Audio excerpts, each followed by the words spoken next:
বরদোয়ালি মণ্ডল অফিসেও যথাযোগ্য মর্যাদার সহিত পালন করা হয়। উপস্থিত ছিলেন মুখ্যমন্ত্রী ডক্টর মানিক সাহা, আগরতলা পৌর নিগমের মেয়র দীপক মজুমদার সহ অন্যান্যরা। মুখ্যমন্ত্রী ডক্টর মানিক সাহা জানান, একাত্ম মানববাদের স্রষ্টা ছিলেন পণ্ডিত দীনদয়াল উপাধ্যায়। বিজেপি দলের মার্গদর্শন দিয়েছেন তিনি। এখন আমাদের যে ইন্টিগ্রাল হিউম্যানিজমের যিনি স্রষ্টা, যিনি লিখেছেন এবং আমাদের ভারতীয় জনতা পার্টিকে যিনি মার্গদর্শন দিয়েছেন আমরা কোন পথে চল, স্বাধীনতার পরবর্তী সময়ে এই দেশ কোন দিকে যাবে, কোন পথে চলবে, একটা মিশ্র চিন্তা ভাবনা নিয়ে চলছিল।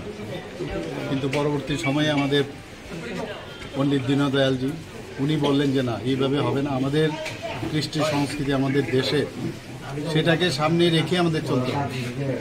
তো সেটাকে সামনে রেখে উনি ইন্টিগ্রাল হিউম্যানিজম, একাত্ম মানববাদ তৈরি করেছেন এবং তার উপর ভিত্তি করে আজকে আমাদের যশস্বী প্রধানমন্ত্রী নরেন্দ্র মোদীজি দেশকে এবং অন্তিম ব্যক্তি পর্যন্ত যে কথাটা বারবার আমরা বলি যে সেইভাবে যদি ওনাদের উন্নয়ন না হয় তাহলে কোনো অবস্থায় দেশ উন্নয়ন হবে না। তো সেই দিশায় কিন্তু কাজ করছে। আজকে যতগুলো বেনিফিশিয়ারি স্কিম মাননীয় প্রধানমন্ত্রীজি করছেন, আমরাও সেই দিশায় আমরা যতগুলো স্কিম করছি সব কিন্তু গরিব মানুষদের যাতে তাদের মৌলিক যে সমস্যাগুলো সমাধান হয়।